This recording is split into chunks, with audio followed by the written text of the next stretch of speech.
আসসালামু আলাইকুম দর্শক, আজ আমরা আরবি 12 মাসের নামের বাংলা অর্থ ও কোন মাসের নাম কি কারণে হলো তা এই ভিডিওটির মাধ্যমে আলোচনা করব।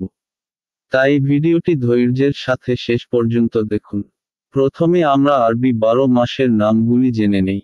আরবি 12 মাসের নাম হলো মুহররম, সফর, রবিউল আওয়াল, রবিউস সানি, জমাদিউল আওয়াল, জমাদিউস সানি, রজব, শাবান, রমজান, শাওয়াল, জিলকায়দা, জিলহজ্জ।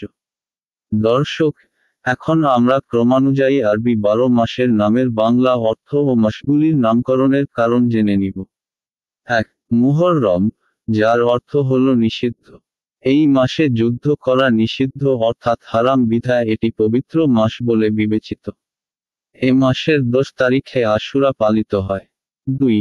সফর, যার অর্থ হল রিক্ত বা শূন্য। এ মাসের এরূপ নামকরণের কারণ সম্ভবত এটি যে, প্রাক ইসলামী যুগে আরবীয় ঘর বাড়ি এই সময়ে শূন্য থাকত যখন গৃহস্থরা খাবার সংগ্রহ করত। অন্যমতে, তারা তাদের শত্রুদের যুদ্ধে পরাজিত করে সবকিছু লুট করে নিয়ে যেত বলে এ মাসের নাম সফর। সফর শব্দের আরেকটি অর্থ হল ভ্রমণ। এ মর্মে সর্বাধিক বিশুদ্ধ মত হল, তৎকালীন আরবরা এ মাসে ব্যবসা বাণিজ্যের জন্য বেশি ভ্রমণ করত বলে এ মাসের নাম রাখা হয়েছে সফর। 3. রবিউল আওয়াল, যার অর্থ হল প্রথম বসন্ত, অন্য অর্থচারণ। কেননা এই সময়ে গবাদি পশু চারণ করা হতো। মাসটি মুসলিমদের জন্য পবিত্র একটি মাস বলে বিবেচিত, কারণ নবী হজরত মুহাম্মদ সাল্লাল্লাহু আলাইহি ওয়াসাল্লাম এই মাসে জন্মগ্রহণ করেন। 4. রবিউস সানি, যার অর্থ হল দ্বিতীয় বসন্ত। 5. জমাদিউল আওয়াল, যার অর্থ হল প্রথম শুকনো ভূমিখণ্ড। এই মাসটি প্রাক ইসলামী গ্রীষ্মকাল হিসেবে বিবেচিত। 6. জমাদিউস সানি, যার অর্থ হল দ্বিতীয় শুকনো ভূমিখণ্ড। 7. রজব, যার অর্থ হল শ্রদ্ধা বা সম্মান। এটি আরবি বছরের দ্বিতীয় মাস যখন যুদ্ধ নিষিদ্ধ বা হারাম। রজব শব্দের অন্য অর্থ সরিয়ে নেওয়া। কেননা প্রাক ইসলামী যুগে আরবরা এ মাসে যুদ্ধ থেকে বিরত থাকার জন্য বর্ষার মাথা সরিয়ে রাখত। 8. শাবান, যার অর্থ হল বিক্ষিপ্ত। এর নামকরণের সম্ভাব্য কারণ এ মাসের পানির অভাব। তৎকালীন আরবেরা এ মাসে পানির সন্ধানে চারদিকে ছড়িয়ে পড়ত। তাই এর নাম শাবান। এর অন্য অর্থ দুইয়ের মাঝামাঝি, কেননা এটি রজব এবং রমজান মাসের মাঝখানে। 9. রমজান, যার অর্থ হল দহন।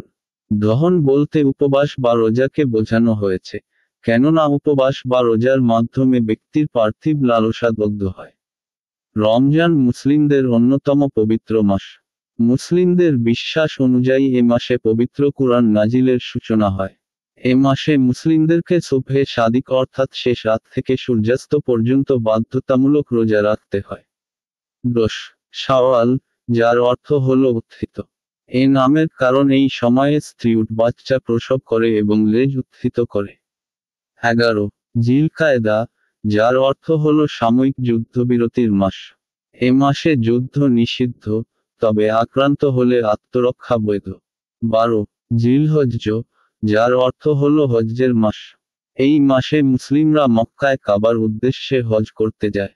এ মাসের 8, 9 ও 10 তারিখে হজ হয়। ঈদুল আজহা এই মাসের 10 তারিখে শুরু হয় এবং 12 তারিখ সূর্যাস্তের সাথে সাথে শেষ হয়।